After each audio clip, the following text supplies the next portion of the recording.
ఏరా ఏమక్క అరుణాచలం వెళ్తానన్నావు వెళ్ళలేదా? ఏడికెళ్ళేది ఏట్లోక ఆ హరిగాడు కూతుర్ని కొడుకుని తెచ్చి ఇడేసినాడు. వాళ్ళకు వండను చేయను పెట్టను సరిపోతాం. అబ్బాబా నువ్వు 2 రోజులు వంట చేయకు, వాళ్ళే ఏ హాస్టల్కో పీజీకో పారిపోతారు. అవునరా, నాకు ఈ ఐడియానే రాలేదు. అట్లే చేస్తా.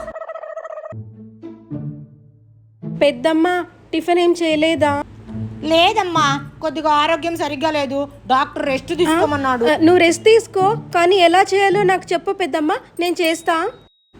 సరే సరేమా. పెద్దమ్మ ఫాస్ట్గా ఏ టిఫిన్ ఏది? ఉప్మామా. సరే సరే. పెద్దమ్మ చిన్న రవ్వతో చేయాలా పెద్ద రవ్వతో చేయాలా? చిన్న రవ్వతో చేయిపోమ్మా. పెద్దమ్మ పాన్లో చేయాలా గిన్నెలో చేయాలా? గిన్నెలో చేయిపోమ్మా. పెద్దమ్మ రీఫైండ్ ఆయిల్తో చేయాలా శనక్కాయ నూనెతో చేయాలా? రీఫైండ్ ఆయిల్తో చేయిపోవే. అమ్మ ఒక గ్లాస్ రవ్వకి 2 గ్లాసులు నీళ్ళు పోయాలా 4 గ్లాసులు నీళ్ళు పోయాలా? నీ దుంపదేగా, నీ ఉప్మా వద్దు, పాడు వద్దు, పాయ నేనే చేసి